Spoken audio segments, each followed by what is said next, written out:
नमस्कार मित्रांनो, आपण बघणार आहोत टर्न अराउंड अर्थात पुनर्नफा स्थिती डावपेच. कोणताही व्यवसाय ज्या वेळेला आजारी असतो त्यावेळेला नक्की काय घडत असतं, तर तो व्यवसाय तोट्यामध्ये चाललेला असतो. कामगारांच्या पगारासाठी पैसा नसतो, भागधारकांना लाभांश मिळत नाही, त्यांच्या शेअर्सचे समभागांचे भाव दर गडगडलेले असतात, जे पुरवठादार आहेत त्यांना वेळच्या वेळी पैसा मिळत नाही, ज्यांच्याकडून कर्ज घेतलं आहे त्या कर्जावरचं व्याज आणि मुद्दल याची परतफेड थांबलेली आहे, उत्पादनाची प्रक्रिया ही अत्यंत मंदावलेली आहे, अशी अवस्था झालेली असते. ह्या औद्योगिक आजारपणावरचा एक रामबाण उपाय म्हणजेच पुनर्नफा स्थिती. व्यवसायाच्या आजारपणावर जर आपण उपायच केला नाही तर तो व्यवसाय बंद करण्याची अवस्था आपल्यावरती येऊ शकते. साधी गोष्ट आहे, जर एखादी व्यक्ती भरपूर आजारी असेल तर अशा वेळेला त्याच्यावर उपचार केले नाहीत, त्याला दवाखान्यात नेलं नाही, औषधं दिली नाही तर तो माणूस मरण्याची शक्यता जास्त असते. व्यवसायाच्या बाबतीमध्ये देखील असंच घडत असतं. व्यवसाय आजारी असेल तर त्याचा सगळ्यात पहिला धक्का हा कामगारांना बसत असतो. याचं कारण त्यांचा रोजगार बंद होतो. त्यांची रोजीरोटी घरदार हे त्यांच्या या रोजगारावरती अवलंबून असतं. त्यामुळं जर व्यवसाय आजारी असेल किंवा बंद पडण्याच्या अवस्थेत असेल तर त्याचा सगळ्यात मोठा धक्का, सगळ्यात पहिला धक्का हा कामगारांना बसतो. त्यानंतर भागधारकांना देखील तोटा होतो, कारण त्यांनी धारण केलेले जे भाग असतात, शेअर्स असतात, त्याची बाजारपेठेतली किंमत कमी होते, त्यांना डिव्हिडंड मिळणं, लाभांश मिळणं ही तर दूरची गोष्ट राहते. शासनाचं उत्पन्न देखील कमी होतं, कारण वेगवेगळ्या करांच्या माध्यमातून शासनाला त्या व्यवसायामधून उत्पन्न लाभत असतं. ग्राहकांना तोटा होतो. याचं कारण असं की व्यवसाय जर चांगल्या स्थितीत असेल तर रास्त दरामध्ये दर्जेदार वस्तूंचा त्यांना पुरवठा होत असतो, तो बंद होतो. मित्रांनो, कालबाह्य यंत्रसामग्री आणि उत्पादन पद्धती यांचा जर वापर केला तर अशा वेळेला उत्पादन, समाज यांचा तोटा होईल. याचं कारण असं की साधनं ही उत्पादनासाठी वापरली जाणार नाहीत, म्हणजेच समाजातल्या प्रत्येक घटकाचा काही ना काही तोटा होणार आहे. पुनर्नफा स्थिती म्हणजे काय, तर ज्या वेळेला व्यवसायाला सातत्यानं तोटा होतोय त्यावेळेला तोट्याकडून परत तो व्यवसाय नफ्याकडे आणणं म्हणजे पुनर्नफा स्थिती. तोट्यात चालणाऱ्या उद्योगाला नफा मिळवून देणं म्हणजे पुनर्नफा स्थिती. व्यवसायाची तोट्यातून नफ्याकडे होणारी वाटचाल म्हणजे पुनर्नफा स्थिती. पुनर्नफा स्थितीमध्ये तोट्यामध्ये चालणारे विभाग बंद करणं, इतर विभागांकडे लक्ष केंद्रित करणं आणि त्या माध्यमामधून तो विभाग फायद्यात आणण्यासाठी प्रयत्न करणं, या सगळ्या गोष्टींचा समावेश होतो. मित्रांनो, वेगवेगळ्या मार्गानं तोट्यामधले व्यवसायाला पुन्हा पुनर्स्थितीत आणणं, पूर्वस्थितीत आणणं, नफ्याच्या स्थितीत आणणं म्हणजे पुनर्नफा स्थिती. पुन्हा व्यवसायाची आर्थिक भरभराट जर व्हायची असेल तर त्यासाठी प्रयत्न करावे लागतात. याच्यासाठी विक्री असेल, नफा असेल, हे वाढवण्यासाठी प्रयत्न करणं गरजेचं असतं. विक्रीत जर वाढ करायची असेल तर व्यवस्थापनाला भरपूर प्रयत्न करावे लागतात.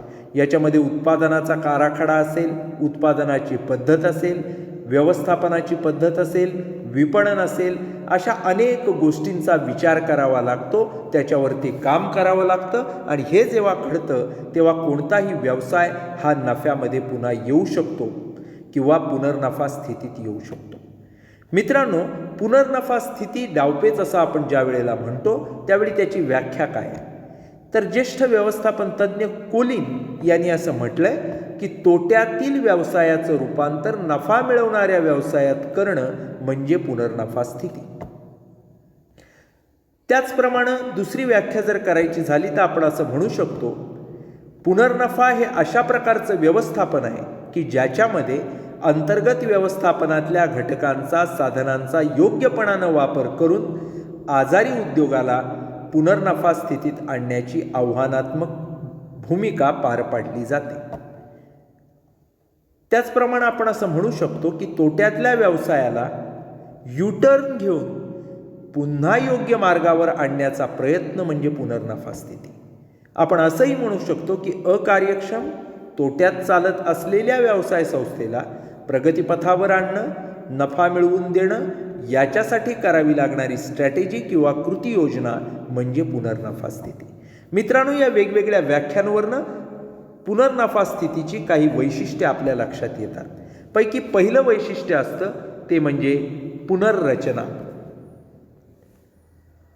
पुनर्नफा स्थिती ज्या वेळेला आपण म्हणतो त्यावेळेला त्याच्यात व्यवसायाचं रिस्ट्रक्चरिंग किंवा पुनर्रचना करणं हे अत्यंत आवश्यक असतं. तोट्यामधला व्यवसाय जर नफ्यात आणायचा असेल तर त्याची पुनर्रचना करायला लागते. यामध्ये व्यवसायातल्या वेगवेगळ्या क्षेत्राची पुनर्रचना करायला लागते. मग वित्तीय क्षेत्र असेल, तांत्रिक क्षेत्र असेल, विपणनाबद्दलचं असेल, व्यवस्थापकीय पुनर्रचना असेल, अशा अनेक गोष्टी या पुनर्रचनेमध्ये केल्या जातात. दुसरं असतं ते म्हणजे तोट्यातल्या उद्योगांसाठी. पुनर्नफा स्थिती ही स्ट्रॅटेजी, हा डावपेच फक्त जे उद्योग तोट्यात चालत आहेत, जे आजारी आहेत, अशा उद्योगांसाठीच आहे. आपण बघितलेलं आहे की पुनर्नफा स्थिती ही आजारी उद्योगावरचा एक रामबाण उपाय, रामबाण औषध आहे. जे उद्योग आर्थिकदृष्ट्या सक्षम आहेत, फायदा मिळवण्याच्या स्थितीत आहेत, त्यांना या पुनर्नफा स्थिती कृती योजनेचा काहीही उपयोग होत नाही. त्यामुळे जे तोट्यातले उद्योग आहेत अशा उद्योगांनाच याचा वापर करावा लागतो, ही स्ट्रॅटेजी वापरावी लागते. यानंतर तिसरं वैशिष्ट्य असं आहे की अंतर्गत किंवा बहिर्गत.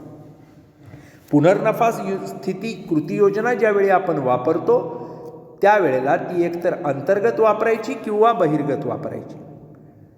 अंतर्गत वापरणं म्हणजे काय, तर कंपनीतले जे तज्ज्ञ आहेत त्यांच्या मदतीनं, आणि बहिर्गत म्हणजे बाहेरील तज्ज्ञ आहेत त्यांची मदत घेऊन ही पुनर्नफा स्थितीची कृती योजना तयार केली जाते आणि राबवली जाते. दोन्ही पद्धतीनं काही फायदे आहेत, काही मर्यादा आहेत. अंतर्गत लोकांची जर मदत घेतली तर त्या लोकांना कंपनीची स्थिती, साधनसामग्री, तंत्रज्ञान, संस्कृती या सगळ्याबद्दल माहिती असते. बहिर्गत किंवा कंपनीच्या बाहेरच्या तज्ज्ञांची मदत घेतली स्ट्रॅटेजी ठरवायला तर त्यांना कंपनीची नक्की स्थिती काय आहे, साधनसामग्री कोणती उपलब्ध आहे, तंत्रज्ञान कोणतं कंपनीकडं आहे, कंपनीची संस्कृती नक्की काय आहे, वर्क कल्चर काय आहे, याच्याबद्दल काहीही माहिती नसते. हा मात्र दोघांमधला एक फरक असतो. यानंतर असतं ते म्हणजे दीर्घकालीन कृती योजना. दीर्घकालीन कृती योजना म्हणजे काय, तर पुनर्नफा स्थिती ही एका दिवसात आणण्याची परिस्थिती नाही.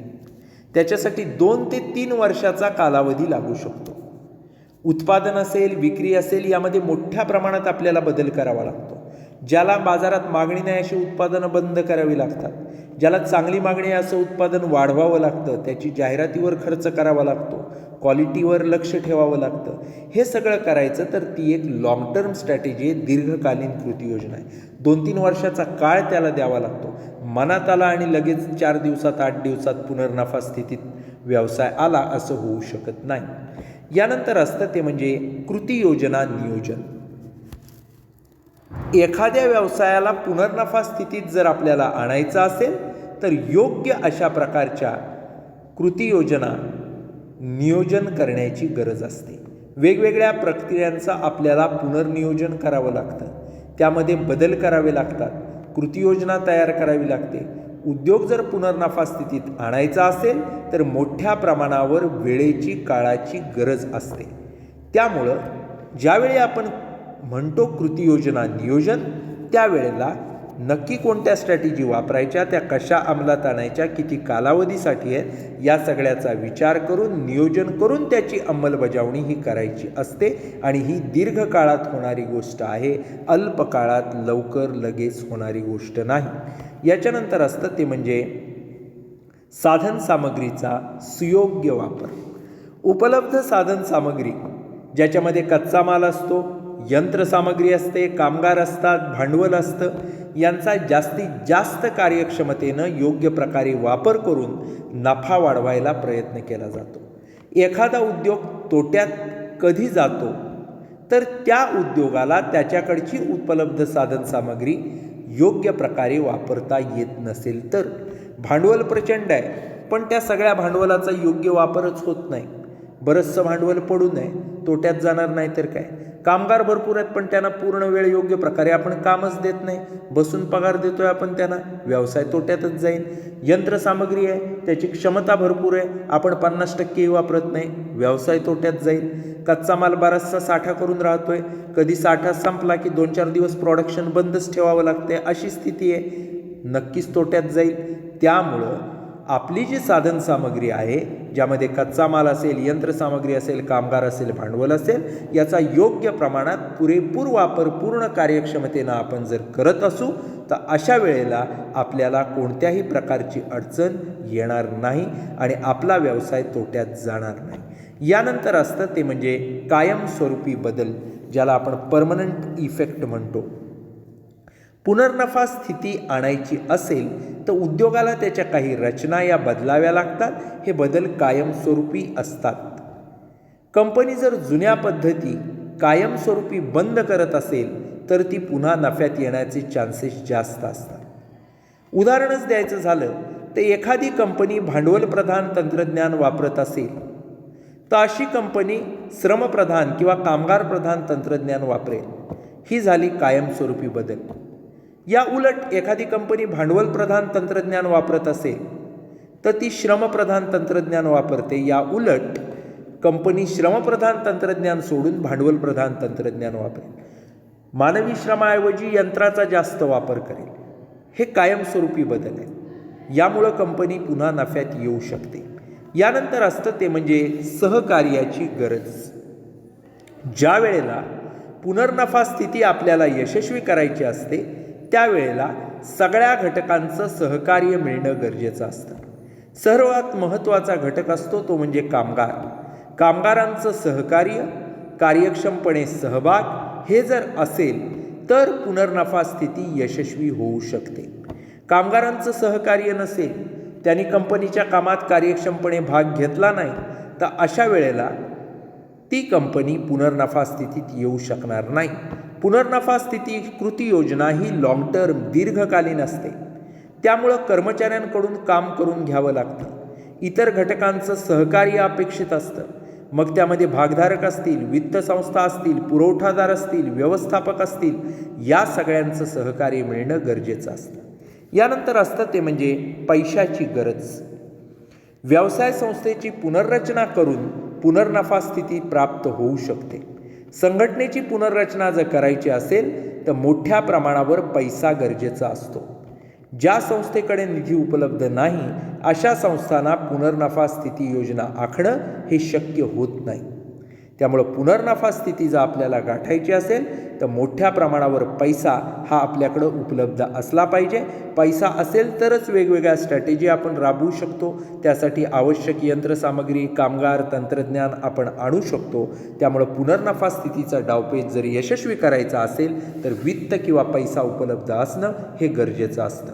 मित्रांनो, यानंतर आपण बघणार आहोत ती ही नफा स्थिती डावपेच जो आहे तो का गरजेचा आहे, त्याचं व्यवसाय संस्थेमधलं महत्त्व काय आहे किंवा त्याचे फायदे थोडक्यात काय आहेत. तर पहिली गोष्ट म्हणजे पुनर्नफा स्थिती जी असते ती सतत तोट्यात चालणाऱ्या उद्योगांना सुस्थितीत आणण्यासाठी असते.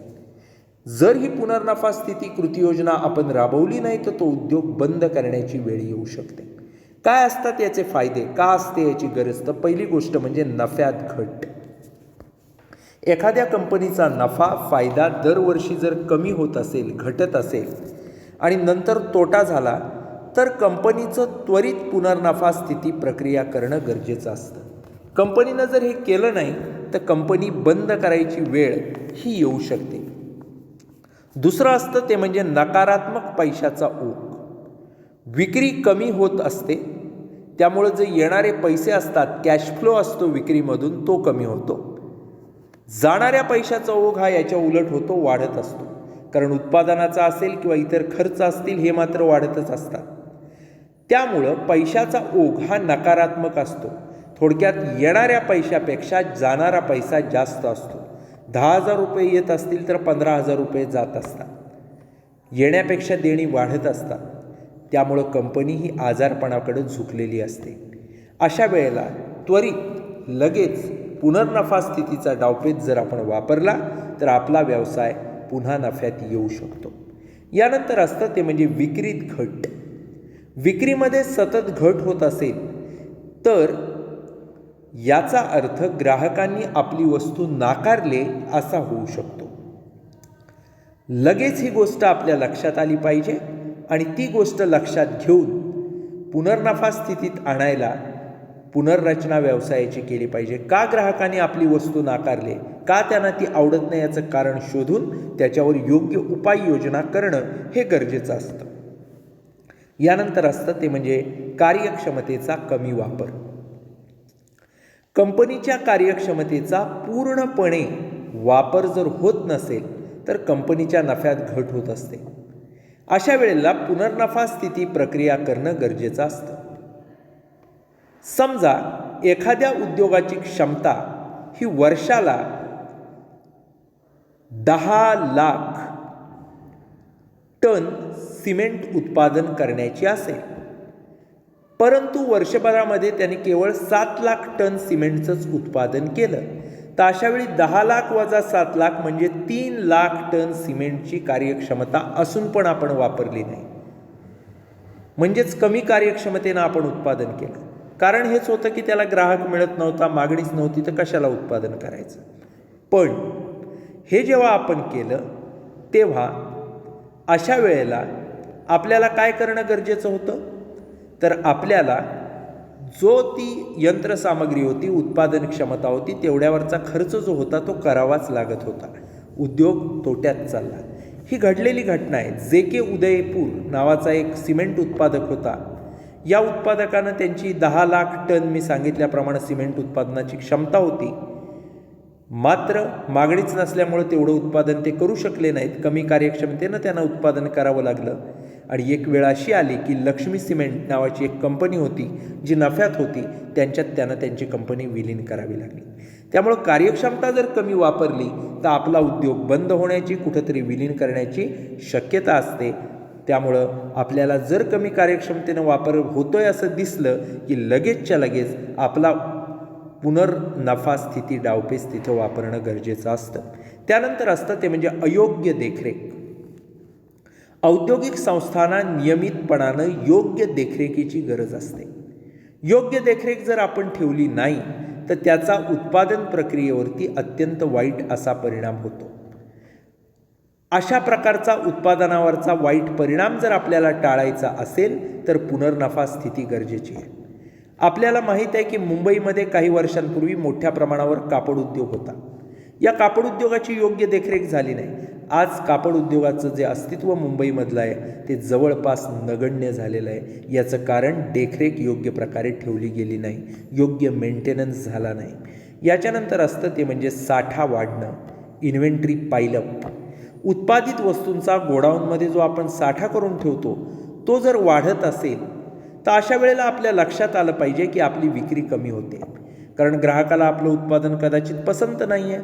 अशा वेळेला कंपनीची पुनर्रचना जर आपण केली नाही तर कंपनीचं अस्तित्व धोक्यात येऊ शकतं. त्यानंतर असतं ते म्हणजे देणी थकणं. कंपनी जर आपली देणी वेळच्या वेळेला देत नसेल तर कंपनीला निधीची कमतरता आहे हे सगळ्यांना कळतं. अशा वेळेला कंपनीची पुनर्रचना जर आपण केली नाही तर कंपनी बंद करण्याशिवाय दुसरा कुठला पर्याय आपल्यासमोर राहत नाही.